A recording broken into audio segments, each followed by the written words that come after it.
This is a Glass Box Media podcast.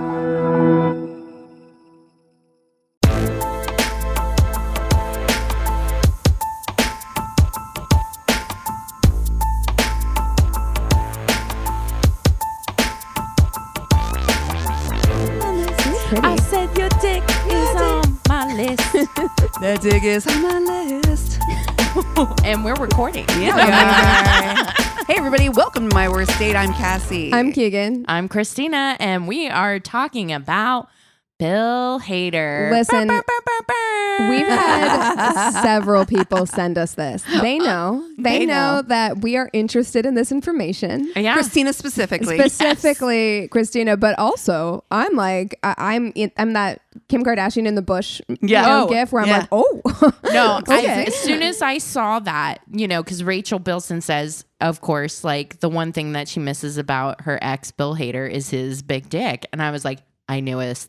She did. That was the first thing you said. I knew it. I got a sense. And the way she says it, because I did listen to it, because I think it was a podcast, and I did listen to it, and it is very kind of tongue in cheek. Like she's like, he asks her, what do you miss the most about Bill? And she's like, his big dick. You know what I mean?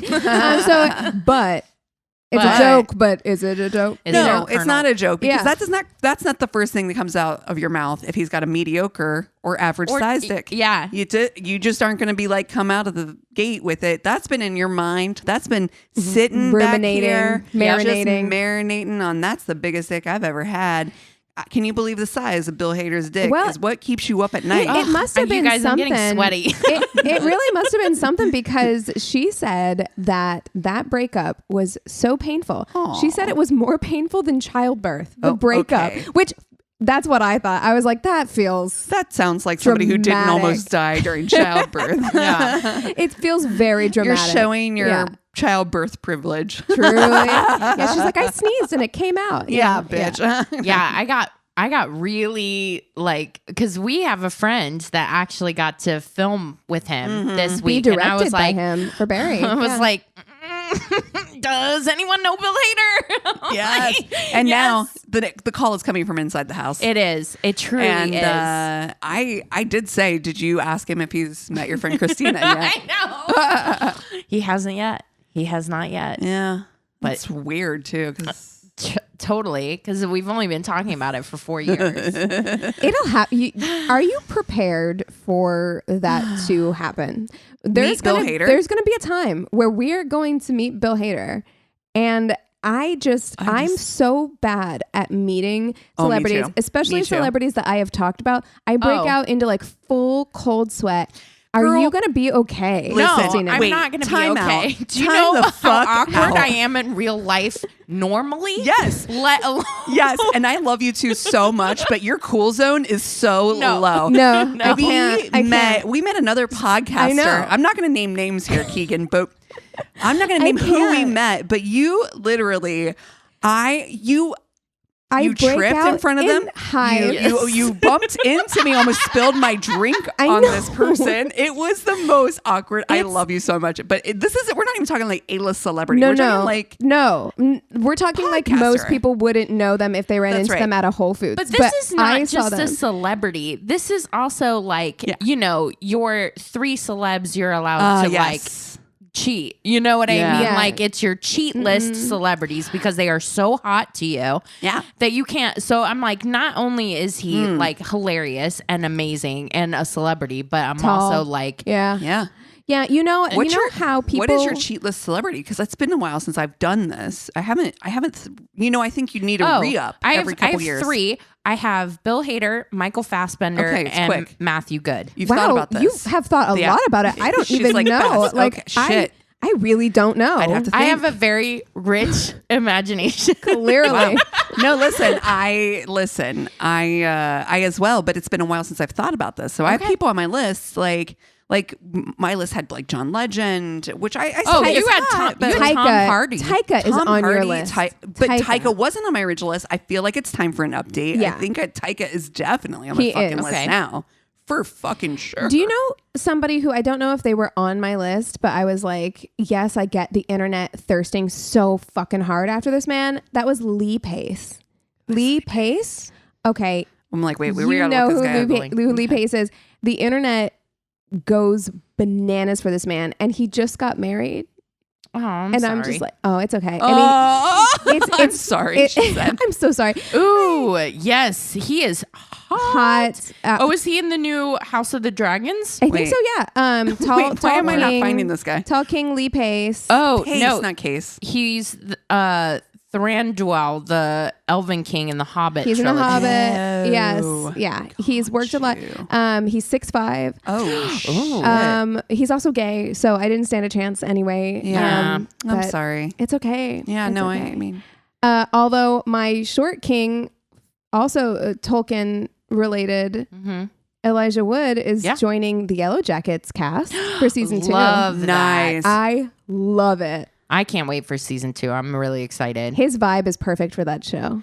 I just feel like it's perfect. We need to put a pin in this because there's one other thing we need to talk about. But I do think for the FMK, we should individually hall pass FMK our hall passes. Oh.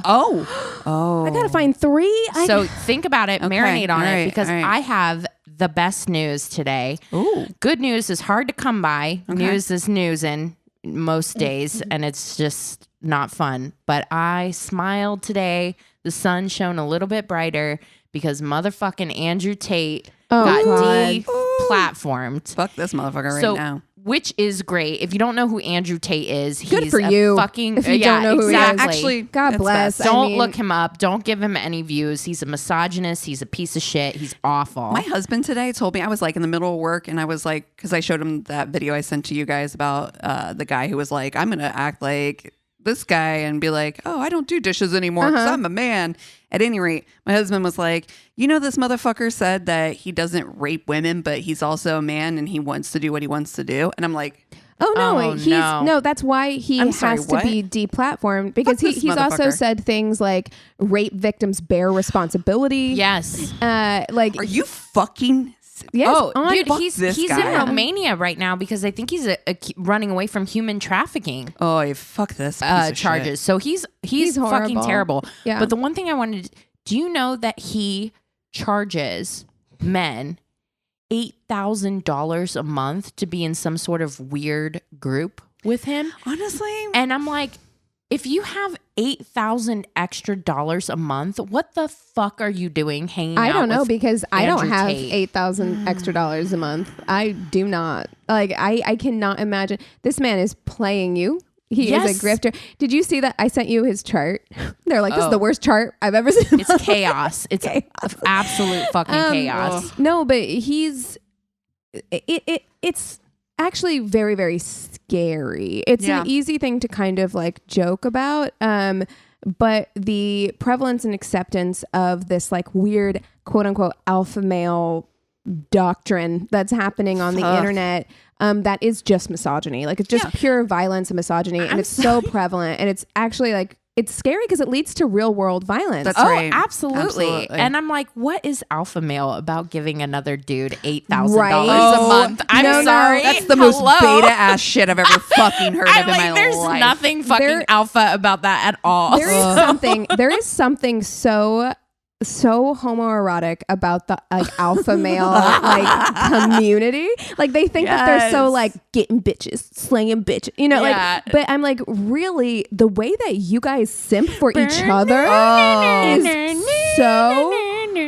it is so weird. Like even Andrew Tate was talking about like how he doesn't respect any woman, not even his sister, but his brother's his bro. His brother lives with him. His brother can fuck his wife and he doesn't And I'm like, what? I'm sorry. So you're telling me you're in like a committed... he has a wife? You're in a committed relationship with your brother. No. He does not have a wife. Oh, God. Yeah. Oh. No. Of course he doesn't, because he talks a lot of game, but he ain't got game. He also said that he likes 19-year-olds because he can leave his imprint on them, because older women... won't put up with his shit, basically. That's exactly fucking right. No, and I'll tell you what, this new fucking Gen Z I know is not putting up with this stuff either, because there was that article That was a big thing last week where they were like, studies show the rise in lonely men because women are looking for healthy relationships. Yeah, now. but and it ain't you, motherfucker. Yeah, I have to say though, I mean, and this is why he needs to be deplatformed, is because I am seeing a lot of this shit happening in Gen Z now. Like I'm seeing a lot of like, because that's what happens on the internet. Backlash. It's like there's so many young people on the internet, and they're if they're on that side of TikTok where the algorithm is showing them this stuff constantly, then there are a lot of younger people who are what does it incels, take like basically. a half an hour on YouTube to get to like alt-right content? Yeah. Like Jesus. It's the algorithm is bananas. So yeah, he is deplatformed on Facebook and Instagram, but not TikTok yet. Twitter. Yeah. He's off Twitter. Oh, Twitter too? Yeah. Okay. Oh, Yeah. that's Yeah, good. yeah. That's really good. I saw that. Oh. That was earlier today. I saw. Monster.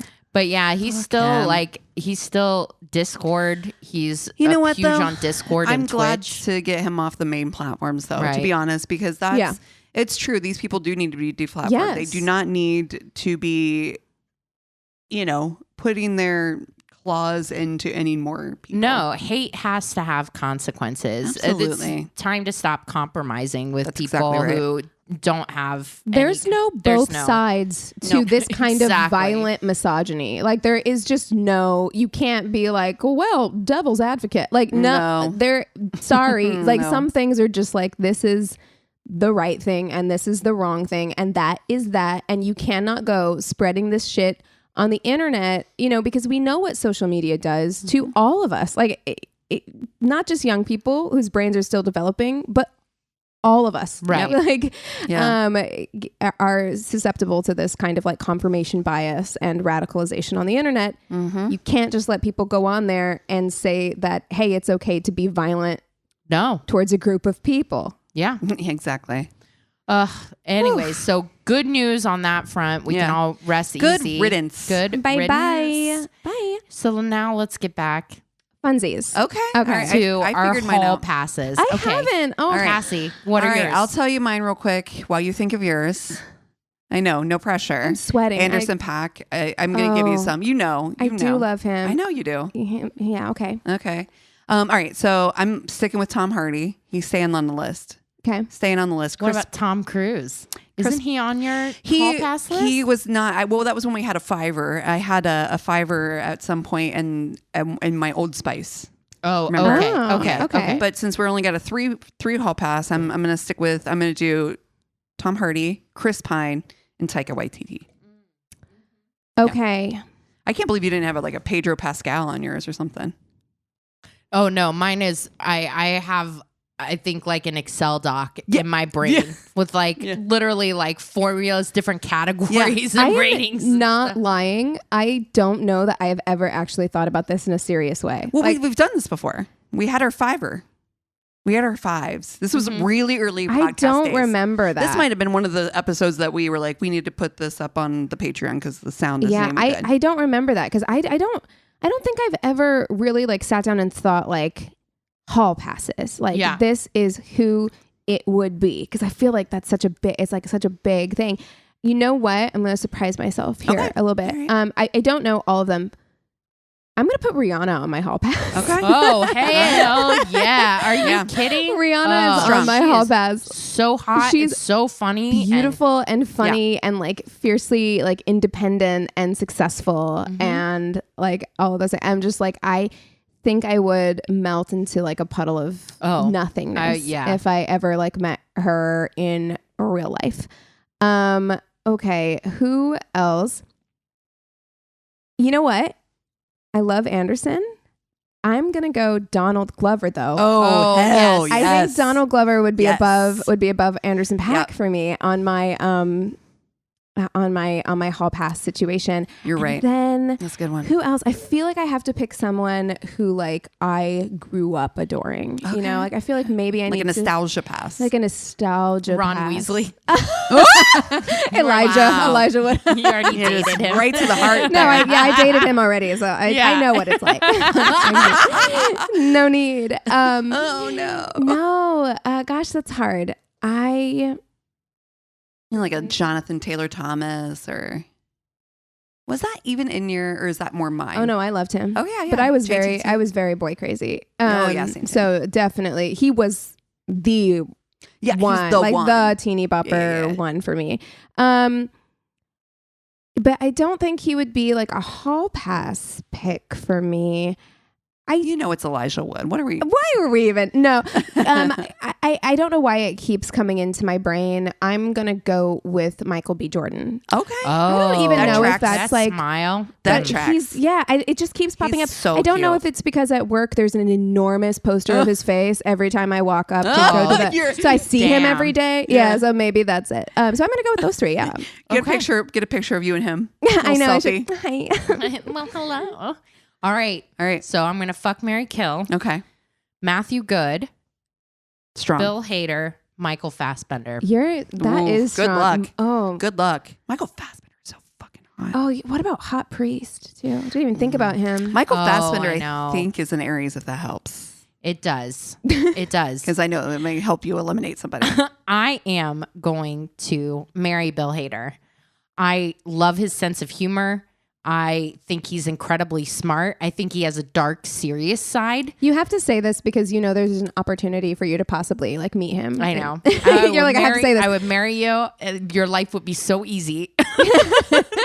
I'll take care of everything. Me. You can fire your assistant. You need a Capricorn woman in your life. That's right. It's me. That's right. I'm gonna fuck.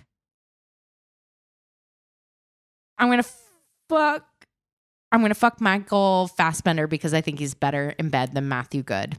I do think, and I think Matthew Good is so sexy.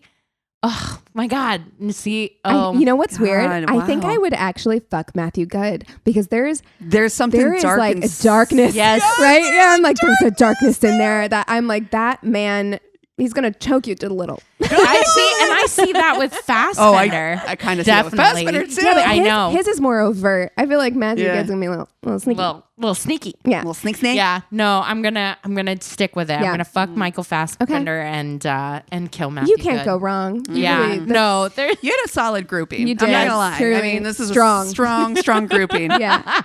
Okay, so mine were Wait, I wrote them down. Tom Hardy. I don't need to look. Tom Hardy, Chris Pine, and Taika. Listen. You also actually, all three of us can't go wrong. No, it's hard to figure out. Wrong. There's not a bad, selection in the group. Okay. Go with your gut. Oh God, I'm so back and forth. All right, I think that I'm going to marry Chris Pine, and that's shocking to me. Okay. Chris Pine has a little bit of a silliness about him that I like. That's right. Yeah. He's a little silly and the same type of silly as me. Yeah. Where Taika is funny. It's a lot, though. It's a lot. And it's very, I wonder if our comedies wouldn't mesh always. Oh, okay. If that makes sense. Yeah. So I think I'm going to marry Chris Pine. I think he's a little silly. He's a little funny. He doesn't take himself too seriously, which I fucking love. He has the style of like a coastal grandma and in a good way. In the best way possible. And he's got that little bit of going gray thing that I like. Well, so does Taika too. Oh, yeah. I'm going to marry Chris Pine. You know what? This is not where I thought I was going to do. I'm going to fuck Taika. Oh. Because I thought for sure, how do I get rid of Tom Hardy? Like, how do you do this? Like, But you love Taika. You really do. Dude, it's changed my life. Dude, if he comes with Tessa Thompson now, I'm mean. Bitch. Mean. One of the sexiest couples of all time. Would. Oof. You know what? Listen, he's got those weird friends from...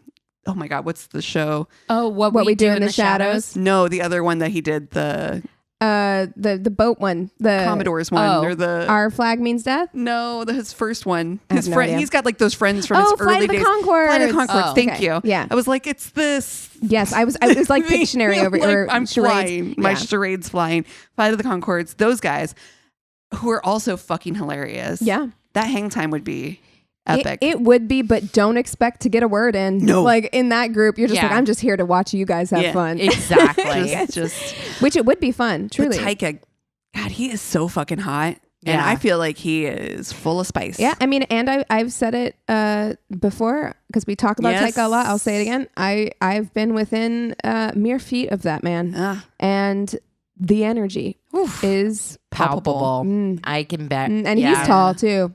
Yeah, God damn, hot. And you can go to New Zealand. He got that faraway look in my eye. I'm kind of like, I kind of don't want him to not come with Tessa, though. You know what I'm saying? Oh, God. I'd get in the middle. I'd be the meat in that sandwich. Man. I'm the mustard.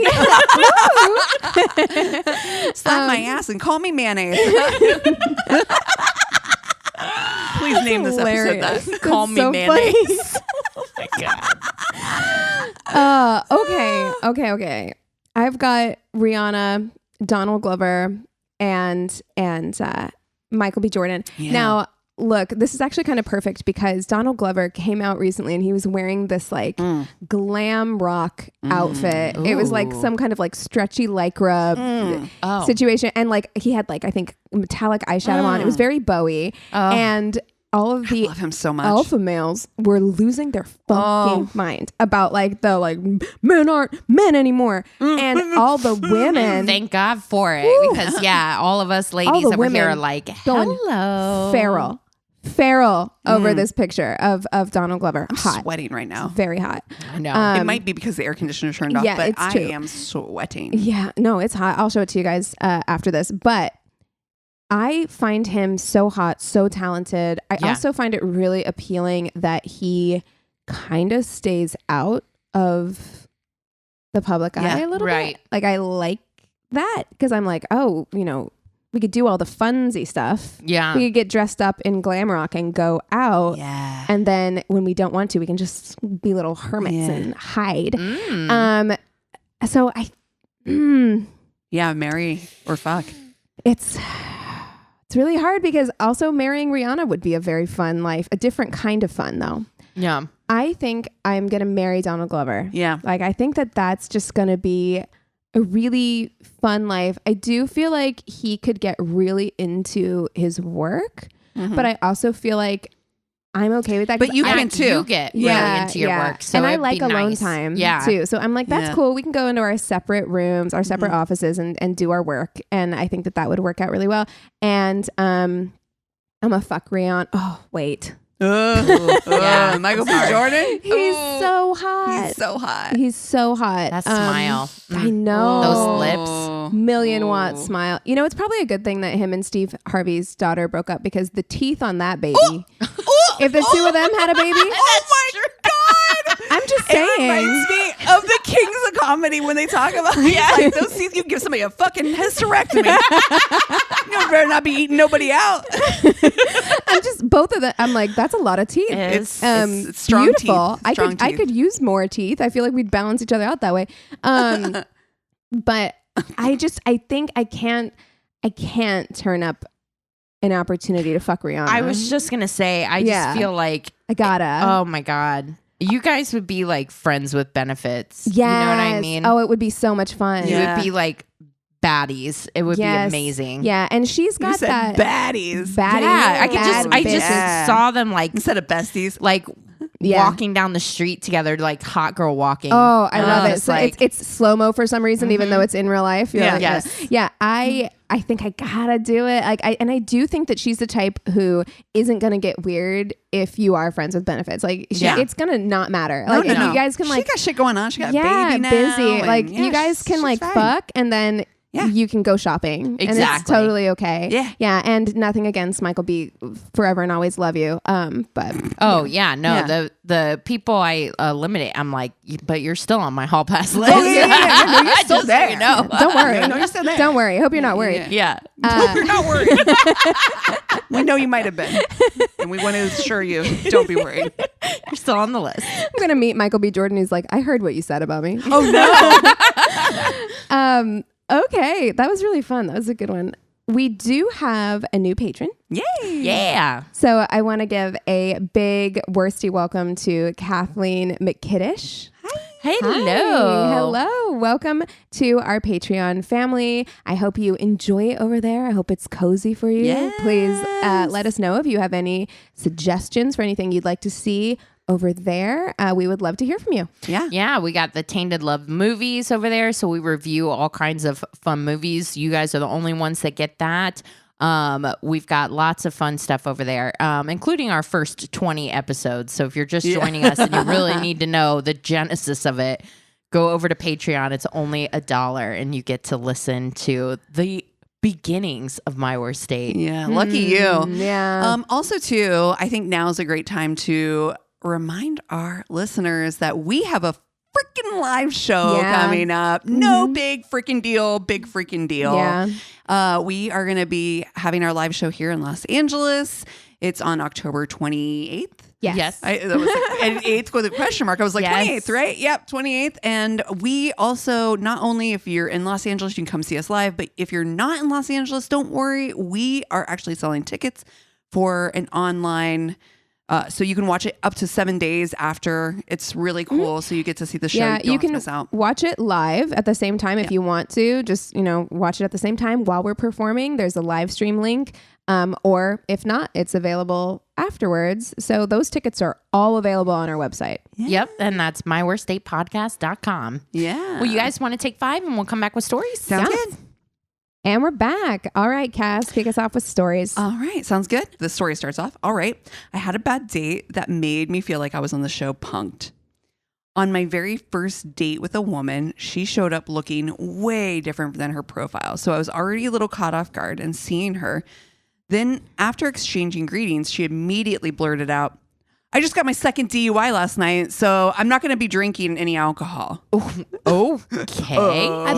That's another one of those things that I feel like we see a lot. It's true. It's like people right out the gate are like, I can't drink because I you don't have to. I've been arrested. And you're like, okay. Jeez. Okay. We just met. Good news. Good for you. Like, what do you say to that too? That's the thing. Like, okay. My response, I'm basically the most awkward person ever. Okay. I don't usually drink on dates anyway. Throughout the conversation, I tried to steer the conversation elsewhere, but she kept on bringing up the DUA. And every time I had no idea what to say. So I just said, that sucks. Oh, so me. Like, oh man, that sucks. Dude, hit me though. Like, let me tell you, when I was in Ohio, I got sat at my niece's graduation dinner. I was sitting next to somebody, and I don't think I've been talked at in that way in such a long time. And I was really thinking about it because I was like, I think I said, oh wow, 15 like times? 16 times. Yeah, exactly. Like I just, oh wow. Oh, that sucks. That tone too. I can hear that. I feel like I've done that too. And my God. Oh my God. Wow. Wow.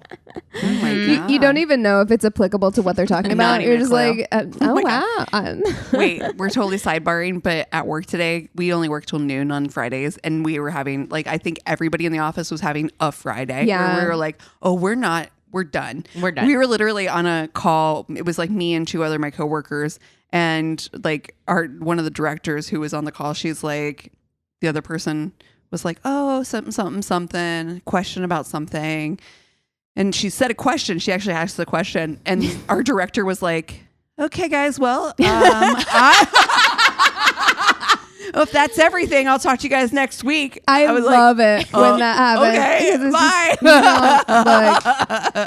I was like, I think we lost her. Your button is already like you're hovering on the leave meeting button. And you're like, nope. Lord, okay, real. She like dead ass asked a question. She's like, all right, well, if that's everything, guys, so let's talk to you guys next week. Oh my God, that is definitely the vibe for this week for sure. Really? Truly. Anyway, okay. I think she sensed my unease because at one point she asked me how long I had been out and how many girls I had dated. It's funny writing this because she must have thought that my awkwardness was more linked to my baby gay status and not being her awkward DUI references. She also kept on making sexual jokes and linking them back to her DUI. Like, honestly, lady, like how much can you talk about a DUI? Well, it really it screams person who has no other hobbies except drinking. A DUI? Just drinking, because like everything revolves around like that's insanity. For example, at one point she said, "I'm glad you're not drinking because then if we kissed and you transferred alcohol in your saliva, it might set this baby off." And she lifted up her leg, pulled up her pants, and showed her alcohol monitoring bracelet. Like, good grief. After dinner, she asked me to watch a movie with her at her place, and I declined. And she said I had to do some studying for law school. She was persistent, though, and she said, "It'll be fun, and I have to report to jail in a few days for that stupid DUI, so I might not be free for a while." No. Yeah, that didn't exactly convince me to go home with her. No. Yeah, no. Oh, my goodness. Well, yeah, that definitely makes me think about my Salt Lake City day. It's going to haunt you for the rest of your life. For real. It's all my fault. Okay. We hadn't even gotten to our table. We were waiting outside for our name to be called. I was starting to sweat profusely. I was feeling cold and clammy. I had just finished a round of antibiotics recovering from strep throat. Hadn't eaten much in days. How I decided that this would be a great day to begin dating again, I don't know. Oh, no. Honey, it's not it. To relieve some of the first date anxiety, I took a muscle relaxer. Oh, no. On an empty stomach. I feel a poop coming on. Worst decision ever. I will say, I have only taken a muscle relaxer one time, and I do think it was on a semi-empty stomach. Ooh. It made me so sick that I was on a plane. And it was the one and only time I've ever thrown up in a plane bathroom. Oh my God. I can just smell Never again. a plane toilet. Never again. Oh my God. Being sick on a plane is the absolute worst. It was awful. It was awful. Truly. No. Okay. Where do you put your hands? Just up on the walls, Cass. Up high.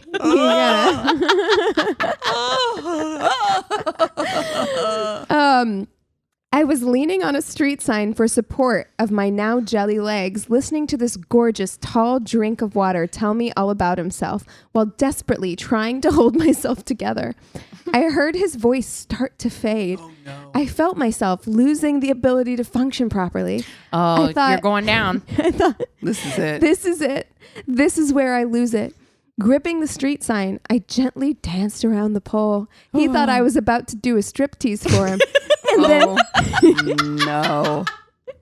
Oh no. And then bam. To the concrete I fell. Oh no. And then I stayed there because I pretended I was dead. The next thing I know, I am dreaming hard. I hear my name being called in a dark tunnel. It's echoing just like in the movies. Oh my God. No. Go to the light, Carol Ann. Go to the light. Oh no. I thought I was in a deep sleep. Even though I could hear people calling my name, I still wouldn't open my eyes. This sleep is some of the best I have gotten in days. No. Oh. She's coming off strep throat, right? Yeah. Then I spastically remembered that I was on a date in public.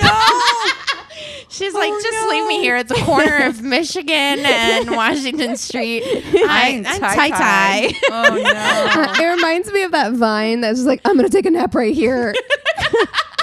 Oh, no. I opened my eyes and saw a gaggle of people around me. I bolted upright.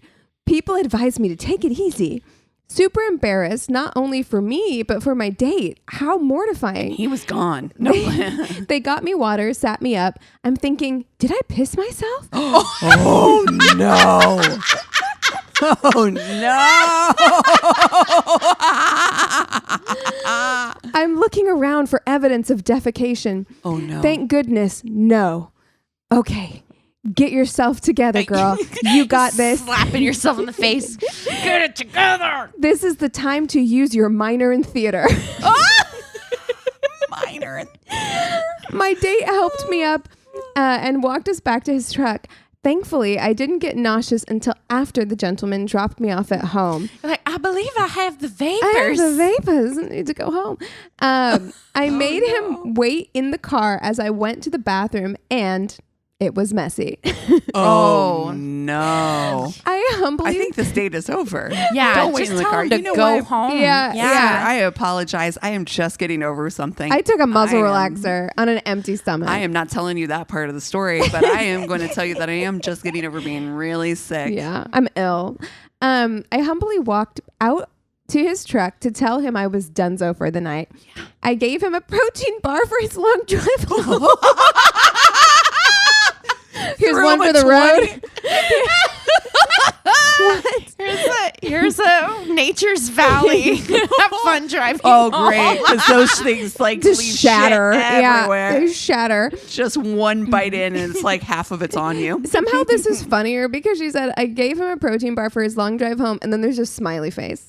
Just like not an emoji, just like colon open parenthesis, smiley face. Amazing. He did call later that evening to check on me. When I went back onto the dating site on which we met, he had deleted me. Yeah. Wise choice. Yeah. Yeah. He's like, I'll check, make sure you're still okay. But sounds like a good guy, mas. truly. Yeah, I was like, Yeah. I'll take you home and make sure you're all right. Like, but man. I don't want to see you again. That was messy.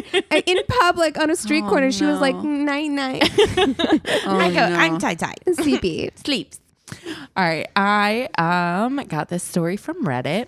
He says, well, I should preface this by saying there are several really great, terrible dates. Okay, So I'm going to okay. take you. He's got a lot of them. So he says, well, number one, I got robbed by a man in a wheelchair on a date once. Literally sat at a table. He wheeled past and took my wallet. Only found out after I dragged the date to the pub's office and watched the CCTV. He was not impressed with the situation or the fact that we couldn't do halvesies. Whoa, okay. So that's my one. wallet legitimately got stolen.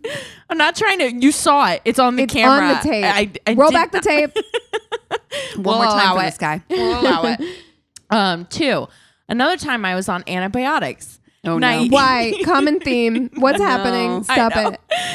Naive to the effects of alcohol and the medication. Don't remember much, Oh, no. but woke up in a police station about 12 miles from my home. Oh. I was wearing my skimpy Lucky underwear and a standard t-shirt. No. What are we learning? It's like okay. No pills. No pills. No pills. No Stop pills. it. Stop with the pills. If you're doing the pills, stay in the house. exactly. You can't go anywhere. Solid advice from Keegan right That's there. right. Doing the pills, stay in the house. The officer in the morning informed me that they took my hoodie and shorts away from me because What? they both had strings, which was a risk. That feels sus to me. I don't like that. I don't like that. Had to ask to use the phone to call work. How was the date? They asked. Not good. I'm Not calling from the jail. Not good. I got arrested for drunk and disorderly.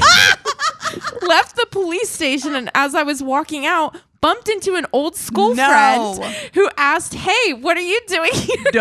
No. You always run into people at the worst times. You always run into people at the worst fucking times. Oh my God, amen. No. To which I replied, helping the police with some inquiries. Sherlock fucking Holmes. I'm a over here. consultant. To text the guy after saying, "Hey, I had a great night," to which he replied, "Fuck off." You know what? I love it. I love that fucking energy. He's like, back up, Satan. Not today. No. He's like, fair enough. Who knows what happened? Fair enough. To make things worse, 2 days later, I went to renew my prescription for my antibiotics and muddied up the papers, handed over what I thought was a repeat prescription, but turned out to be fixed penalty notice. The chemist had to check whether I was still able to get the medication by calling down the manager who had to ring the GP. Look, I have to say, very funny story. Being friends with this person would be so exhausting. Oh, Chaos. it's amazing. Pure I'm like, chaos. please. We could not. Oh no. You're like, what shenanigans? Are you in an episode of Always Sunny? What is happening? 3. Oh, no. No. I also went on a date with Maybe a guy don't date for a while. Ever. basically spent the whole time berating me for crimes of the British Empire. Valid though. Actually fair. Like, fuck you, colonizer. I literally said 2 words the entire time. I was pretty desperate at the time and text saying, "Hey, I had a great time last night," to which I got another resounding fuck off. What are the chances? 4. Another time I went on a date with a guy off a dating app. Went really well. Went back to his and he started crying. Spent the next few hours comforting him because he didn't want to be gay. This time I didn't text, which I think showed an immense amount of growth. Wow. Oh, wow. What if she did? What if she was like, hey, great. Had a great time. Fuck off. 5. One last date. Everything was going great. I love this one. This is my favorite. Everything was going great until Lady Marmalade came on. The Moulin Rouge version. Look, I can't even falter. Did she? Okay. We both wanted to be Christina. The song finished and we went our separate ways. To be fair, he's now one of my best friends and he has accepted that he is, at best, a Maya. What? Which I'm like, I fucking know exactly what that means. That is so shady. Oh, that's the fucking worst. Oh, no. You both wanted to be Christina. At best. A Maya. Wow. The shade. The fucking shade. And look, I love Maya. Beautiful woman. Yes. But the shade. Not even a pink. Not even pink. He said, is that best a Maya? Oh, so there man. you go. Wow. You know, the energy that this person is putting off is so wow. I need to meet this person. There's so much going on there. Being willing to be I'm like, I'm helping going to with end inquiries. Which is he just rolled out of jail. He's like, I'm helping the police. I'm helping the police in my hoodie and shorts. Wow. You know, I go in and I help solve crimes. No big deal. MBT. If you'd only just caught me a few minutes earlier, I had my lucky underwear and a t-shirt on. Oh, my God. All right. Well, you guys want to take 5 real quick and come back with stories? Yes. Or, well, not stories. My story, Tainted Love. Yes. And we're back. You had real crazy eyes when you did that like deep inhale. Yeah, I was waiting. I didn't know if it was, I was like, am I doing this? I'll do it. All right. And we're back. All right. So I got some of my information from Killer Cases, which is on A&E. Yep. Yeah. Oh, we're familiar. Yeah. I got a lot of my information. So to be fair, the place that I heard this from is because I was really struggling this week to find a case that I wanted to do. And I was like, oh, you know what? I always kind of end up finding something good on a podcast or something. So I was like, I went down a True Crime Garage. I love True Crime I Garage. do too. I haven't listened in a long time. Exactly. That's exactly right. Yeah. I haven't for a long time. And I just kind of got like one of those spin the wheel things, like scroll. I actually think they did this in like 2020, if I'm honest. Okay. So it was like, it's a long, it's been a while since they did it, but I found this case and I was like, this sounds interesting. So I'm going to tell you a little bit about this case. It takes place in Chuliotta. I literally wrote That it out. sounds right. Yeah. But I did it Phonetically. Yeah. And then I was like, try to make it all come together. I quickly. always do that. I always write my shit out phonetically if it's complicated. Yeah.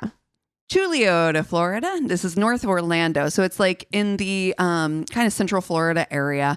It's about an hour north of, like humidity central. You know, you're talking like hot heat, right? I'd like to tally how many of these stories take place in Florida. Yeah, this is a real considerable This amount. is a real Florida man story. We've done a few Florida stories. Yeah. It's just so hot and humid there. I feel like it would The make trigger's you a real little, short. Yeah. People get mad real fast. Yeah. That fuse is tight. I get it. Yeah. So this is, like I said, about just like north of Orlando. You're just like in the kind of heading past the suburbs. Like this is a little bit of a rural area. There's not a lot of people there. It is Margaret and Chad Amato. They met when Margaret's son, Jason, was 3 years old. He adopted her son, Jason. They got married. They are building a life out in, this beautiful rural area. They've really like kind of grown and made this kind of wonderful little community theirs. They live in this beautiful little, alcove. Yeah. That's something that I will say about Florida. Florida gets a lot of shit from us included. But I will say from everyone, but I will say that like Florida can be really beautiful. Oh, like for sure. Especially like rural Florida. It's the same way that like Louisiana is beautiful, where it's just like lots of green and moss and things that grow when it's like wet. Exactly. You know? True. Yeah. True. A lot of green. Yeah. And they do. They have a beautiful area, beautiful land. They have this incredible house, four bedrooms that they end up filling with 2 more children. They end up having 3 boys total. Oh, wow. They have their oldest son, which is Jason. They have their middle son, Cody, and a younger son, Grant. Margaret is well loved in the community. She actually is one of those people who is like a big horse person. She loved horses, and she ended up adopting like a racehorse that was like was ready to be put down. Like just a real loving soul, like real caring. She took care of this horse that she called Lady until she passed. Lady. And like Lady was one of those horses apparently that was really like kind of like stubborn and hard to get along with, but she just, had it in her that she was going to. This is a Disney movie, if I've ever heard of one. Real Disney movie mom. Yeah, right? This feels like a live action Disney movie that comes on like Wonderful World of Disney on Friday night or whatever. Yeah, this is perfect. I mean, it's her and Chad, and they build this loving home with their kids, and it's just like everything's fantastic. The kids, Jason's a little older, but Cody and Grant are like almost a year apart. They're like, fucking inseparable. These two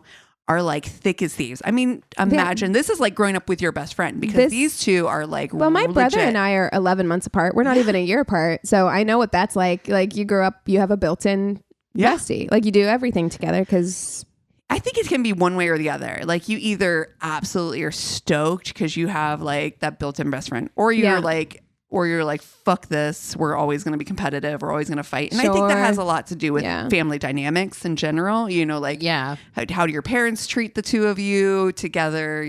But it seems like they just built this really loving home. And so these two, I mean, they did everything together. They did paintballing. They were into like weightlifting. I mean, literally what the one did, the other did. So much so that when Cody like graduated, he was like, I'm going into nursing school. And Grant was like, yeah, me too. Oh. And I mean, they both followed each other into nursing school. Both of them, went through nursing. Cody decided that he was going to get his nurse anesthetist license, which is an anesthesiologist nurse, basically, like somebody who gives you like knockout drugs and shit. And so his, just like Cody, Grant was like, yeah, that sounds fucking amazing. I'm totally going to do that too. I mean, like these guys are literally like just 2 peas in a pod. It's the cutest thing, right? And so Grant starts going to school to become a nurse anesthetist as well. Meanwhile, he also has a nursing job, and they're working in Orlando. Grant ends up though, like kind of in a real bummer situation. I'm making it really light, but the bummer situation is pretty hefty. They're both still living at home at the time, by the way. Like, so this is like a very strong family unit, right? But Grant gets in trouble because he is found to be stealing drugs. Right. Oh, no. So they have one of those machines in their pharmacy in the hospital area. Yeah. And it's thumbprinted, right? Like, so it's like a fingerprint system where you dole out drugs based on, and so to get certain drugs released, you have to have, a thumbprint in there. And he gets found out. They're like, hey, you're taking way more than you should be. And he's like, yeah, but I have these patients who are like really sick and they're not getting the comfort they need. That's not how that works. Yeah. You can't just do that. You can't do that. Do you know how much anxiety it would cause me to steal drugs from my job? Oh. With a thumbprint? Like, no, thank you. I would never rest easy, ever. Dude. So I grew up and worked in food service, and the amount of casual theft of people, like changing people's credit card receipts, changing tips, doing the rotating iced tea so that they can steal like what? People, like What? There are so many like old school scams that you could do to steal money from the restaurant or customers. It was just bananas. When I lived in Florida, actually, the big thing in South Beach was there was a bunch of drug dealers or cartel people that was giving servers like credit card swipers that you would keep in your apron. So you would swipe that and they would steal people's credit cards. You would get like $20 for every card number that you stole for people. That's also not enough to be engaging in that kind of $20 a card. Bucks? Yes. That doesn't feel like you're getting your share. Yeah, no. I mean, also just don't do it, but definitely, if you're gonna crime, don't crime for 20 bucks. Never. I am such a goody two shoes. I couldn't. I'd be like, I hate getting in trouble. Yeah, I hate getting in trouble. Yeah. So the cold sweat I would have if like anyone ever called me into the even when I know like, I haven't done anything wrong. I didn't snitch because I'm like, people are gonna get found out. That shit's gonna. I'm like, I'm not a snitch. I wouldn't snitch either. But like, even when I know I haven't done anything, if my boss is like, "Hey, can we talk tomorrow?" I'm like, "Oh, Jesus Christ, what's gonna happen?" Same. Yeah. You know, I got like just sweating. anxiety immediately. You know what I mean? So I'm just like, if I was doing something shady, forget it. Nope, done. It's just like that I'm actually Jordan Peele gif where it's just like water, sweating. So much Fucking water. Full sweats. Anyway, so he got in trouble and he ended up losing his job, which, I mean, of course. So the big thing was that they were gonna prosecute him. They didn't end up prosecuting him because they were like, well, you know, we've let him go. He's no longer a problem. I'm certain that it had a lot to do with, I think, the speculation from the guys in True Crime Garage, to not steal their speculative idea, but it does make sense, was that, they probably didn't want to get in trouble for, hey, our guy was giving a bunch of extra drugs to people just in case that's what it was actually happening. If he wasn't stealing them for himself. Well, and you see this all the time with these. It's the same reason why even when they find out that these like angel of death nurses or doctors, they'll pass them off to other hospitals. They send them to other hospitals because it's too big of a like PR liability or whatever to do all of that. It's easier just to be like, we'll just let them go. It's fine. They're not our problem anymore. Right. Yeah. So families living together, like I said, and during this time, he is, like I said, laid off from work. He doesn't really have a path now. He's also, his dad spent money to try to like hire a lawyer and make sure to cover him in case like charges came against him. Plus, he's no longer in school anymore. He's not going to be able to get his, nursing license as an anesthetist now either. So like, It's just like, he's got to find a different path. He's got to find a whole different path. Like, and this a is separate path from his brother, which I know I just said it, that like I really enjoyed like having a built-in best friend, but my brother and I couldn't be more different like personality wise. So like it was inevitable for us to go our separate paths. Also, I think very healthy to go separate paths. Like I think that was the thing too. I think they just enjoyed each other's company and ended up enjoying the same things more than anything. It didn't feel unhealthy. Cody does end up having a girlfriend that is also a nurse. So like there's they do kind of have their own kind of things happening, and Grant, though, I mean, this really was kind of like the big change for him. Like this was just a career block, a big path block for him. Like he was just, he was like, I have goals, I have a vision, I have a drive, this is where I'm going. And now that it's not there, what am I going to do? So, he spends, his time at home. He's like playing video games and gets heavily involved in like online pornography and starts specifically like watching this one cam girl and starts to really get like into her like page. And so this is the reason why we have such a mental health crisis in this country. Yeah. Because that is a crisis that he went through. Yeah. I remember when because I had a plan out of school that I was going to, I had a scholarship, everything like that.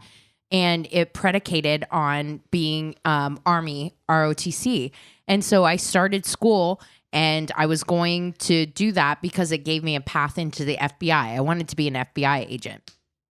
I was double major in sociology and criminology. I had it all planned out. Yeah. Well, a couple months in, they give me an eye appointment for the Army. And they were like, you can't fucking see. Like, you can't be in the Army. Like, you're cross-eyed. We're not going to give you a gun.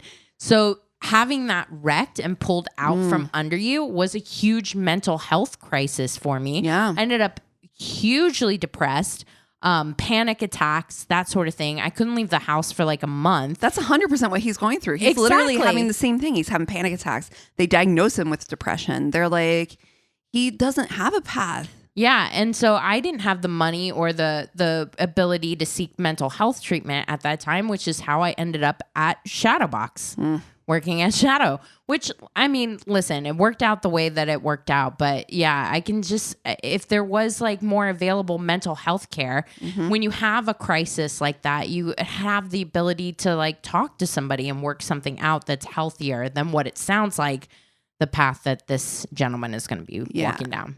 I mean, so yeah, his family does recognize very quickly, like, this guy is really, like, things aren't great for him. This is not going well. He ends up spending so much money. He's spending tokens to see this woman. Her name is Sylvie, yes. She's from Bulgaria, and she is, you know, a cam girl, and he is smitten kitten. He is in love with Sylvie. So he spends a lot of money, like almost $1,600 or $600 every single time he has a session with her. Okay, I have a question. Wow. Every time, I know we've talked about this before. How? Like every time I watch Intervention and they're like, I spend $1,000 a day. And I'm like, whoa. Where does this money come from? I know. Yeah. No. How are you spending $600 a session? You don't have a job. Yeah. Well, and that is the big problem, right? So it starts to come about, like things start appearing like, money's going missing here or there, or credit cards are getting stolen and or whatever. So the family is like finally starting to see like some red flags. This like is money's crisis. missing. This is a crisis. Yeah. In fact, he took out a second mortgage on his parents' fucking Wait, house. How do you even do that? How's that even the bank possible? let you do that? I don't know. Like a lien basically on their loan. Oh and my so God. Also, again, do you know the amount of fear and anxiety I would be living with if I was like stealing from my parents and shit? I've never been in love enough to like not be like, I'm gonna like. But I also am coherent. I read a story this week and I almost shared it, but it wasn't like a bad date. It was somebody that like figured out when they were 13 that like pay channels and like porn and stuff like that existed, but he was just young enough that he didn't understand the consequences of his action. No. So he ordered that shit at his grandma's house. No, it's his like aunt's 900 house. number. Yes, and did all that No. stuff. And then finally the day came when his mom got the bill and was like, what the fuck is this? And then that's just like, that shit is so expensive anxiety too. where It's he's like $1 a minute.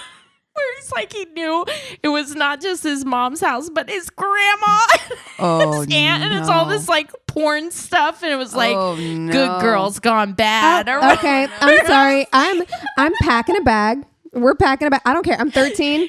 I'm packing a suitcase. Can you imagine your grandma like catches you ordering porn? I would never be able to look at my grandma in the face again. Ever. Imagine. I refuse. I refuse. No.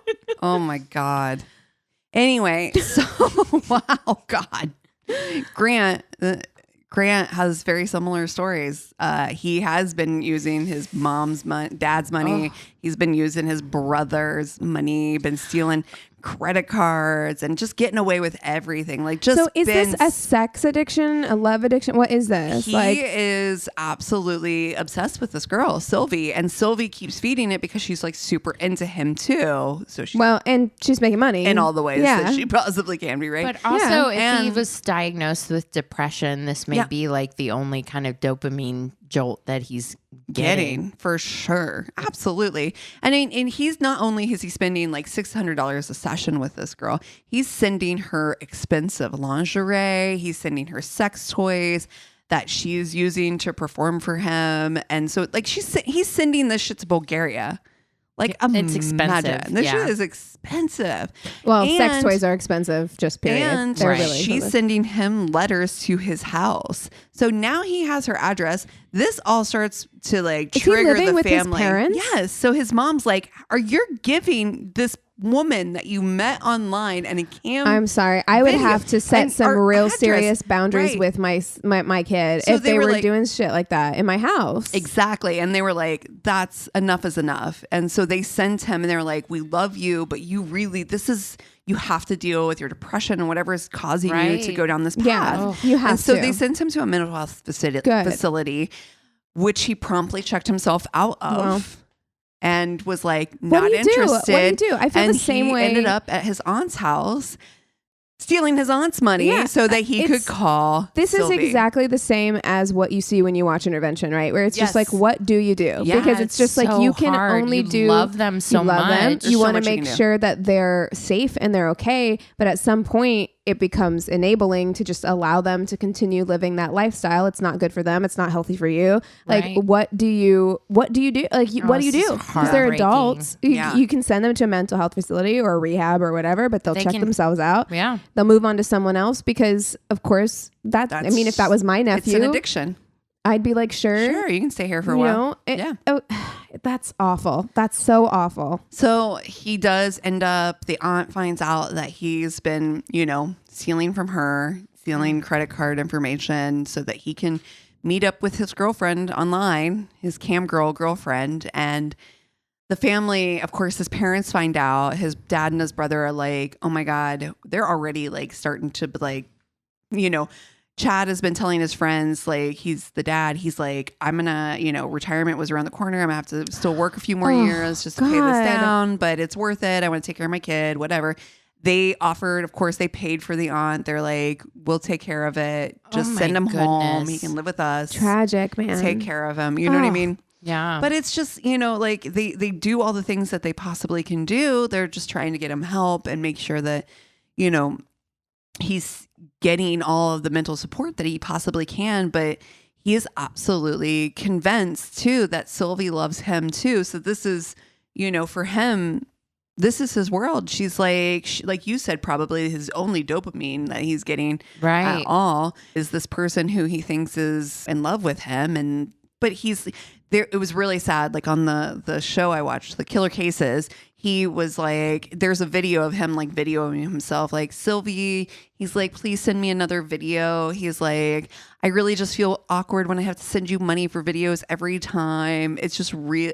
It's yeah. Oh my God. But also, yeah, this is someone who's disconnected from reality. Yeah, that's her 100%. Job. You should be sending her money for everything she sends you because that's her job. It's transactional. This is a like, this is not a romantic relationship. Like that's very scary for Sylvie. Yeah. Well, I mean, she's in Bulgaria, so I don't think she's like truly, but like that kind of like to have people like, and I understand she's benefiting financially from this situation, but that's so clear to me when someone says something like that like your reality is not reality for you. Like you're delusional. Yeah. That's right. I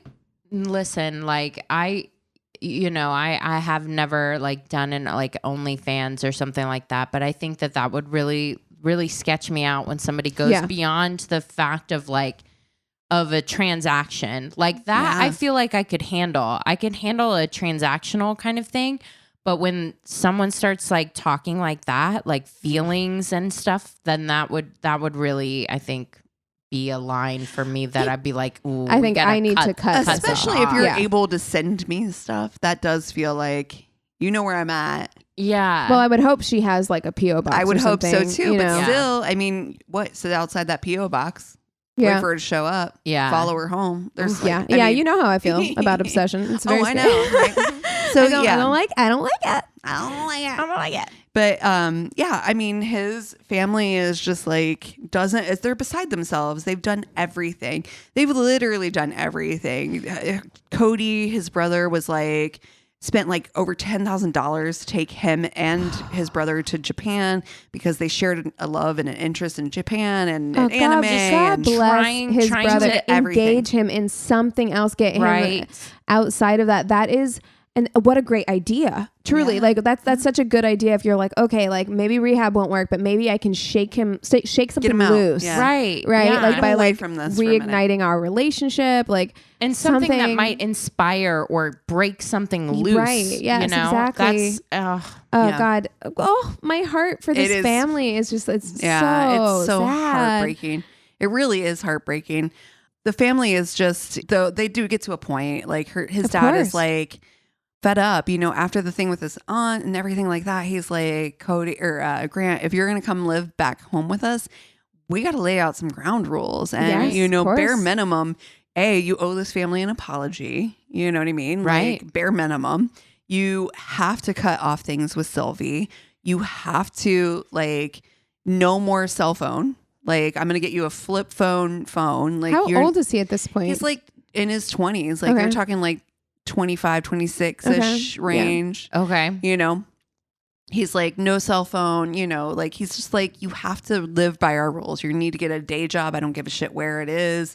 You need to find a path for yourself, you know, like, and this would be, those are very reasonable rules. Right. Period. Like in any situation, you know, like, so that's, the parents are being so reasonable. Absolutely. But the parents also did take some other steps to make sure that this relationship or this whatever was kind of kibosh. And they reached out to Sylvie and were like, hey, Sylvie, But do us a solid, FYI, this guy that you're talking to is not some BMW driving, you know, go-getter. He lives at home with his parents and he's literally stealing from us to pay you. Oh, wow. And she was like, oh shit, like absolutely, yeah, no, of course, like so that's great. she did cut things off with him, was like, no, okay, like, and initially was just like, absolutely not, like, understand, like, especially that one-on-one contact, because that was actually some of the stuff that was really racking up the price. Yeah, absolutely. Yeah. But the problem is too is that cam girls be cam girls, and you have a cam set up. Somebody can join your chat room. She can't control that. She can't control this that. Isn't her fault. But what she can control, she did kibosh immediately and was like, wow, like obviously. I do have to say, because no shade on her No. whatsoever. No. By the Absolutely. way, No, none. absolutely I want to not. make that clear. No- like, no shade it's on not her. her fault. No. Absolutely not. No. And I also do want to make it clear that like we're three people who have depression. Yeah. I have been, diagnosed with depression. Same. Yeah. Anxiety and depression. Anxiety and depression. Like pro same. club. And like it can manifest in all different kinds of ways. Absolutely. Yeah. This is obsessive behavior that is actually scary. Like, I understand that like the parents, they can't really do much about it. There's a lot of understanding. I know we're coming from a very empathetic space, like in talking about mental health care and his mental health, and it's hard and it's scary. But not everybody with depression gets to this point, like this. Right. This right, is right, obsession Yeah. in a way that is like very scary, unhealthy. There's other things going on here. Beyond just Yeah. So I'm going to put a trigger warning on the rest of this because nothing gets good. Yeah, I don't from this feel like point. it nothing good feels comes bad. from this. Yeah. it's going to end up very badly. Yeah. He ends up, he's like, fine, I'll go by these rules. That lasts for almost zero amount of time because he quickly is like, Mom, can I borrow your phone? No one really knows if he told his mom that he was going to be getting on her cam channel or not. I doubt Nobody it. knows that whether she like allowed it or if this was like, he was like, oh yeah, I'm just going to use this to do whatever. No one knows exactly. Send out a resume or whatever. Yeah. Who knows? But his dad found out pretty quickly that he wasn't following the rules that he had laid out, that, he and his wife had laid out for him. And he is just like, absolutely not. You're going to have to, we've done everything we possibly can. The frustration for these parents must have been the frustration and the devastation. Just like so sad. This is your child. Yeah. You know? And it's just literally one hit after another. You know what I mean? Right. So Cody's at work one night and he gets a call from his family that he needs to come home. And his girlfriend is like, you know, what do you have to go back to your house for? And he's like, just more bullshit, dealing with bullshit. And so, he goes over to the house and the next day, his coworkers and his girlfriend are like, he's not at work. This is really fucking weird. Cody doesn't show up to work. And Cody doesn't show up to work. And they're like, well, with everything that's been going on, maybe we should just have like the police go over and do a welfare check. Oh no. So the police, it's January of 2019 and 2019. And police arrive over at the Amato home. Like I said, the coworkers have called, they're like welfare checks. So they go over to the house. They're, checking out the property, walking around the house. They're knocking on the doors. Nobody's answering. They even do like a bullhorn noise just to see like, hey, just in case they don't wake up, we don't want to like just be walking in your houses. I mean, this is rural Florida. People have guns. Yeah, shit. You don't want to be walking stand your ground. Yeah. Exactly. Yeah, you don't want to be walking in somebody's house and they're like, shit, I just got out of the shower. Here's my gun. Yeah. Where are they pulling it from? Well, you just pulled that from right back. It's shower gun. It's a shower gun. Everybody's got a shower gun. Gotta have one. Gosh, don't be silly. Sorry. I'm so sorry. You're right. How ignorant of me. I mean, come on. You also have a shower gun, right? Yeah. Yeah, definitely. Yeah. I will now. Yeah. Everything from this point is not funny. Yeah, sorry. Unfortunately, I know we're trying to. I'm just lighten we're the trying mood to over here, lighten but it. Yeah, it's it's tragic. dark, and we see the writing on the wall. We know where this is going, and it's God. The thing about this story, and you haven't even gotten to the big thing yet, but the thing about this story that is so hard is that what could they have done differently? Like, nothing. Exactly. I know. Like you literally don't have a clue. There's no clue what these guys could have done differently. And so, of course, yes, they walk into the house and they find his father, Chad, on the floor. I believe he was like in the kitchen. They find his brother Cody as well in the doorway, and they find his mother. That was like his best fucking friend. And he called him. He called him to come over, which is like, yeah. Well, they don't know, so they're pretty certain from all the speculation, anyway. I guess is that the text or the call came from his dad. But they don't know if it was obviously the dad or Grant. It was obviously probably Grant behind it either way. Either making the dad call or calling on his dad's phone. Or texting from his dad's phone. Yeah. Yeah. And his mom, they found her at her computer where she had been working, slumped over her computer, had been shot. One of the things that the police noticed right away is that it looked like a staged scene. One of the things that they noticed right away is that the dad, and they showed this in the show too, like his holster was on his like the wrong side and facing the wrong direction for him to be right-handed. Oh, so he like tried to make it look like maybe the dad he did was it or something. Yeah. Well, and then they also had a gun that was sitting near, like, he had dropped it by the brother. So Cody had a gun by him, and there's shell casings, like kind of like placed around very oddly, but none of the bullets actually came from the guns that were placed there. So it was really like kind of poorly done in general. Like it was just like, what? It doesn't really make sense. And at the time, the police are just like, wow, what is going on here? Like, this is a massacre. Like, this is like a fucking massacre. This is a full family annihilation. And except for the oldest brother. Where's the Jason. other brother? Oh, the oldest brother had been living on his own for a while now. He was a few years older than the right, because brother. he was from the previous relationship, right? Yeah. So he probably maybe he kept his distance a little bit more. Well, he was living in Winter Park, so he wasn't. Yeah, he wasn't living like real close by. But Winter Park is still a suburb of Orlando, so I mean, close enough to visit frequently, but he had a family. He's got like a wife and right. I mean, children, and this was a lot of chaos. So he was probably, he has his own family. He's probably he's maybe doing his own damn thing. There enough for, but not so much that he's it's like you can't stay here or not getting involved in it because okay. Yeah, my name's Paul's between y'all. Yep. Yeah. He's like, I got my own shit going on. He's like, my own family, I'm in my own thing. Yeah.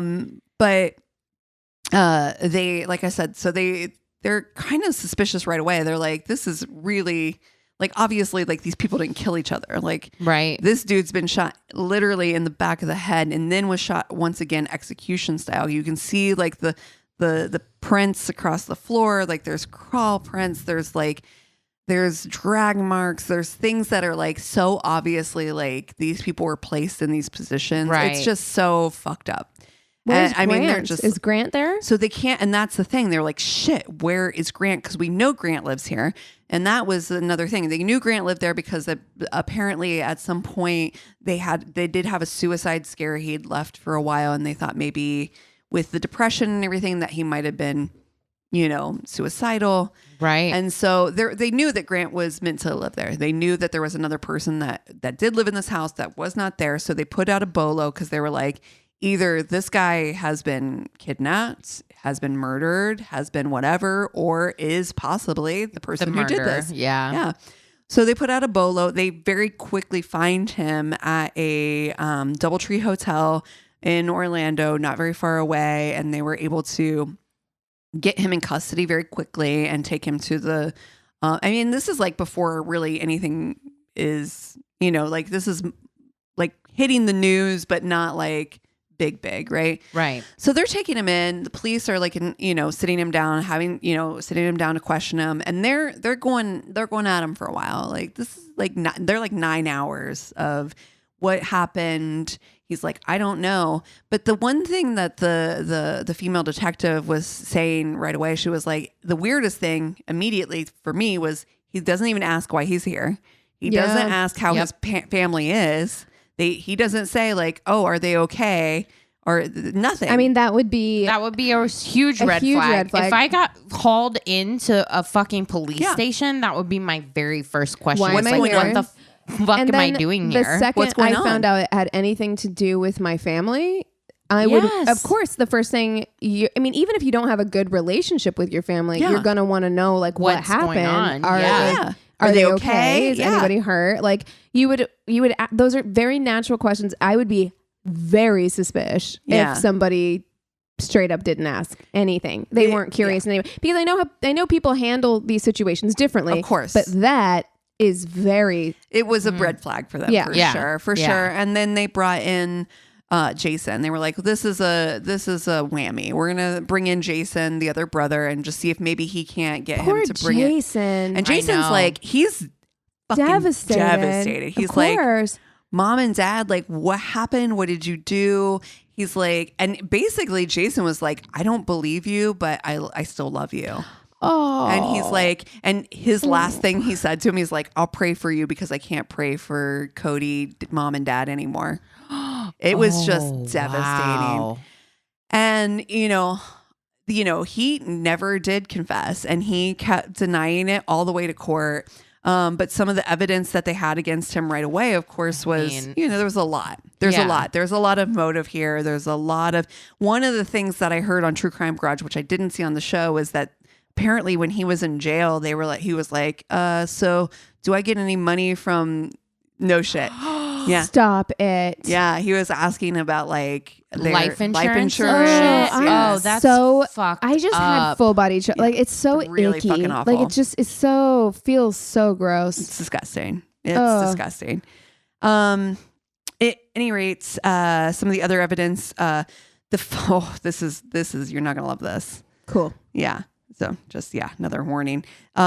On the dad's body, they noticed that one of his fingers had been cleaned off so that he could use his finger to open up his phone. iPhone. Oh, his iPhone was opened. They noticed that in his banking account, the banking account had been opened and money had been transferred to a new PNC account, which was owned by Grant. Wow. Yeah. The evidence is. It's also bad criming. That's not good criming. It's obvious, like His he's brain in beyond is not, functioning. a bad place, and there's just like there's no thought whatsoever to consequences of your action. It's all like immediate gratification. Well, immediate. Yes. What can make me feel better right but now? Why call his brother over? Did he only call his brother because his brother would have immediately been like, yeah, my brother did this thing? Like, why bring your brother into it? He wasn't even there. Why call him and have him come over? I don't know. The speculation from a lot of the things I watched was that he was like, that they fucking ruined his relationship with Sylvie, or maybe there's just like some deep-seated jealousy of like, why did you got the life I wanted. Well, yeah, exactly. You got the job I wanted. Yeah. Well, like I think there's a lot of heft behind the reason that they think the Sylvie thing, because she did cut off like kind of relationship ties with him. Right. They were like, he's like, you ruined this for me. Like this was my person, and you fucking ruined this. Sylvie's like, excuse me. She's got her hand up. She's like, actually, no. I just don't bring my name. My name's not in your mouth. No. She did. Yeah. She's like, I'm not involved in this. But he was like, just real quickly, when he was released, because he was released after talking to his brother, they didn't have anything else to hold him on. At the time, they didn't have anything to hold him on. When he left the fucking jail, or the police station, he ends up in a supermarket parking lot. Cassie. Using that money that he stole from his papa to fucking get on the cam and see Sylvie. This is it's addiction. It really is. Yes. Like it is like absolutely. It's no different than when you watch Intervention and you're like, really? You're right back at it? God. Like it's it's irrational. It's just if you were the surviving brother and that was your brother, how much, when you learned that detail, how much would heartbreaking. It would be so hard. The rage. Well, and like you said, like you did such a good job of setting this story up by just showing how much like everyone around him tried. They tried to do everything they possibly could to really make sure that they were giving him the proper treatment, the care, the whatever, even like anything. Even Sylvie. Yeah. Even Sylvie was like, no, I agree with you. I will set this boundary. Yeah. Like everyone tried. Yeah. I mean, honestly, I do actually feel really bad for Sylvie because like the guilt of that, when it's not your fault at all. Like there's nothing that like she was doing a job. It's not your fault. She was doing her job. This person did this, like, but it would be really hard not to blame yourself because it's just like, oh God. Oh. Yeah, it's devastating. They did end up going to, obviously, like just days later, we had enough evidence to finally arrest him. They arrested him. He was found guilty on each of the charges of first-degree murder against all of his family members. They did one of the things that has apparently they feel like really saved him from the death penalty was that his brother was like, I do forgive him. Like his brother was like, he's a good person. Yeah, better than me. This is honestly like, it's just such a mental health break and just clearly I mean that's what there's stuff going on there that was not being treated. Oh, for sure. And they honestly, tried to be treated. They tried to treat it. But right. Well, but I mean, and I don't know what the solution is. But it wasn't actively being treated, and there's no way you can't make somebody. That's exactly right. Well, and that was one of the things too. They even tried to like put him on a hold, but he didn't qualify for a like hold. Oh my God! Anybody that's ever had to deal with their insurance company when someone's having a mental health crisis, this is the thing, and I know this from personal experience. If you are not a danger to yourself or somebody else, your ability to get mental health treatment is fucking, it takes impossible. It's like moving a fucking mountain to get any kind of coverage. And that is a huge fucking problem in our country. Oh, yeah. It's huge. Yeah. It's actually a problem in a lot of countries, unfortunately. I just, Well, it's also, I think. But definitely. I absolutely agree. I think mental health in this country is abysmal. It's awful. But it's also kind of hard to figure out, like, where when is it acceptable to be like, we get to hold this person against their will? Because we also have a really devastating history in this country of being able to hold people. She's hysterical. Right. She's hysterical. My wife doesn't make dinner for me every day when I come home at 6 p.m. so I can lock her in a mental institution and marry someone else. Lobotomize her. So I'm just like, exactly. we have such a shit history of how to handle mental illness in this country that I don't know what the solution is, but not this. Yeah. This isn't it. This isn't it. Like, there has to be a way. And I don't know what it is, because once somebody becomes an adult, it becomes very difficult. It's the same thing with other types of addiction. It becomes very difficult to force them to do anything that they don't want to do. Yeah. I think at a certain point, but it's really difficult to know when is that point when you have to protect yourself. Exactly. It's when true. When you feel. But it's so hard. But how would you? How would you know? It's your family. And it's your child. It's so hard. There's something really. I mean, I love my husband, but it would be, oh gosh, and it's weird because I feel like to me, I'm always like, I feel like your relationship with your partner should always be your key, right? Like that should always be the number one. But it would be hard for me to. Like if he did something bonkers, like I'd be like, okay, maybe we donezo. Okay, it's easier to walk away from a spouse. Well, absolutely, than a child. Absolutely, as a child, I'm not a parent, but as a child, I always want to feel like I can go to my parent. Yeah. And I'm sure that my mom feels that like I have that expectation that I will be able to go to her with anything. Yeah. I'm sure she can feel that. And that puts pressure on a parent because they want to always be there for their child, right? Like you signed up for something, you know what I mean? And they want to know that and they want to believe that their kid can come back from like whatever's going on. Absolutely, so because they got youth behind them. And I feel that way also about siblings. Too. Absolutely, I feel that way about my siblings. Like it would ride or die for Patrick. So fucking hard for me to give up on my sibling. I think that it's easy to judge, why aren't you walking away? Why aren't you setting stronger boundaries? And yes, I think that you watch any of these shows and you're like, they should be setting stronger boundaries. It's not good for the person who's suffering from addiction for you not to set better boundaries, but it would be really hard to, because the alternative is watching them deteriorate or struggle. And if you feel like you can help or fix it, you're going to want to fix it. Yeah. So I'm like, I get it. I've seen so many of my friends go down the path of drugs. And I think that's, when you're talking about addiction and shit like that. Yeah. I mean, but I've seen it. Addiction is so much more than drugs. And this is why absolutely. this story was addiction. is so good, because there's lots of things. I am so excited I picked a story that you didn't know. Yeah. No, I'd never heard of it. It's recent. Yeah. Somewhat recent. Oh, good one. I mean, it was really good to discuss that. Yeah. And just really get into that. Yeah. Oof. What are you guys watching this week? So I did watch the first episode of Sandman. I loved it. I really did. I thought it was beautiful. I haven't watched anything else yet.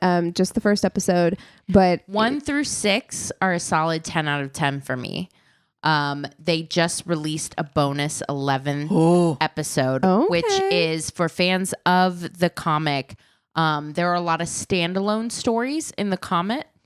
And so episode 11 features very prominently what is considered one of the best comic issues of all time, called Dream of a Thousand Cats. Which I think that you will love. I'm in. I'm already in. You said cats. I'm in. I'm in. But it's beautifully done. From what I can tell, you've got Tywin Lannister, who does he ever play anything except bad dad? He's like just the wrong son died energy, and I'm like, evil God dads, evil dads. Just that is his typecast, and I'm like, all right. Well, I mean, you're good at it. What if he's just like the nicest guy? What if he's the best dad ever? Yeah, probably is. He's got like #1 dad mugs all over his house. The best pop, best grandpa. World's best grandpa. But he plays an evil motherfucker so well. Yeah. I am currently watching this show on Acorn, because you know me, I'm obsessed with Acorn. Summer Doll Murders. It is a Danish show, and it's actually pretty good. We're on the second season. And the only thing I have to say is that the female lead character in it is always wearing the same outfit. Okay. And that is something that sticks out to me. Bart Simpsoning. Having been to Denmark, I really appreciated, first of all, like how Simplicity. tall Oh, yeah. everybody is. I finally like fit in with everybody. It was actually like on eye level with most people. And also it's very much like there's not a lot of patterns. No. This was like everything is very like, except for the one main guy character has like, he wears like flannels. Mm-hmm. But like, yeah, it's very, very clean, simple. But the funny thing is that it does pull, and Chris and I were talking about, I'm like, it literally pulls me out of the show. She's wearing like the for same an entire thing. like Season. like episode, 2 episode stretch. Yeah. Like you only wear this one outfit to work. I Like, do have and to it's not like a say, uniform. It's Yeah. just like, that's, you go, okay. I had to That's weird. stop watching shows like Nordic shows. Yeah. So like Sweden, Denmark, because the amount of like envy Yeah. where I'm just watching this and I'm like, that place looks so like, fuck you. Like that place looks so fucking like clean.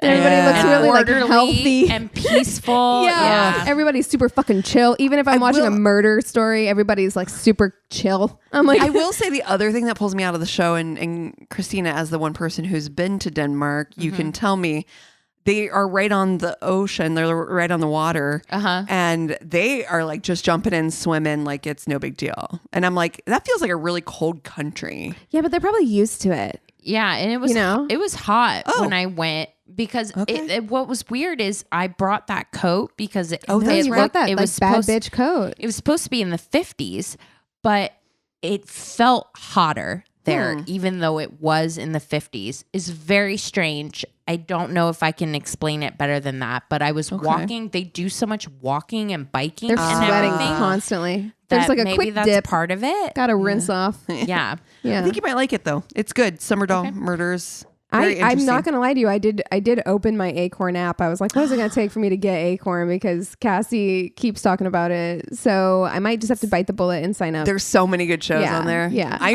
literally just got- watch so many shows. I just got the full PBS app instead of the editions on Amazon, and it's the PBS app is sick. Yes, yeah. we just welcome. watched a 2-part series on Jesus from Frontline. Do you hear how old we are? I'm like the PBS. I'm like the PBS app is sick. We watched a Jesus documentary. It's fucking old I as hell. watched Oh my a god. fucking like 6 episodes of Antiques Roadshow. Just like it was amazing. You're like it's a good Friday No, night. I have to tell you guys though about Roots. Like, first of all, know I your saw- roots or whatever.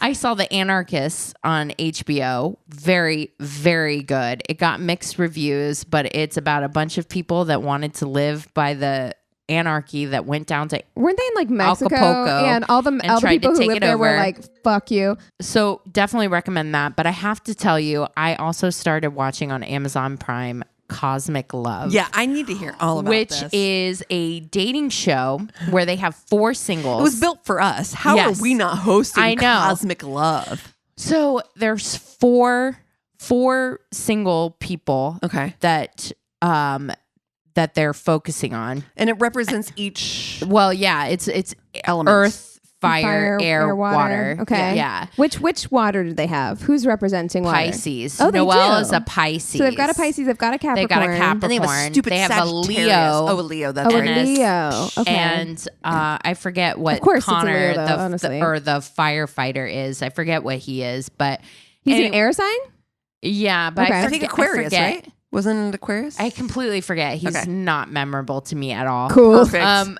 But so basically the gist is they get in this place and then they just vibe with the other singles, and then they get called into the astro chamber, Okay. where a large glowing ball talks to them No, about their look, astrology. listen, I want it to be 3 grannies dressed up in like garb. I want They're sage. all like 22 years old. Of course Like, they are. They're tiny people, tiny baby people. Tiny babies. Tiny baby people talking to a ball about their astrology. Amazing. What's happening with dating shows? They are going so so far left field. Oh, I know. How we're do we in not have a pods. dating show, first of all? I don't know. We should. We should. And it should be run as a wacky as dating fucking possible. show. That's true. We are going to get Let's in a pitch that. development deal Let's with pitch that that. immediately, if not sooner. But yeah, it's a wild good time. The personalities are up to 11. I cannot recommend it enough. Have it on in the background where once in a while you will catch. First of all, they've been there for a few hours. There were 2 people crying already. Oh, Jesus. Because they had found the love of their life. They're And they 22. were already crying. They're 22 and they I was probably have like- had so much wine. Like they've been drinking. Dying. No, Everybody sorry. Everybody is in love with Noel, who is the Pisces dude Wow. that has cheated in all of his relationships. Tracks. And it was like, Tracks. It tracks. amazing. It tracks. It's so much drama right out the gate. So We're in love with love. yeah, Oh, God definitely damn. recommend Fuck a it. Pisces. God damn it. Whoa. Wow. Hey, I the do, aggression. and it's amazing. Hey. Hey. Oh God. Well, if you guys have something we should watch, if you have a story to share with us, or if you want live tickets to our show in Los Angeles, Come see us. Please. Oh my God. I'm so excited. We've already had some regular listeners, OG Worsties, buy tickets. yes, And we got a live stream or come meet us I live. can't wait to see some of y'all in Oh person. my God. This is going to be so amazing. Go to our one-stop shop of website. It is myworstdatepodcast.com, and we love you so much. Cheers. This is a Glass Box Media Podcast.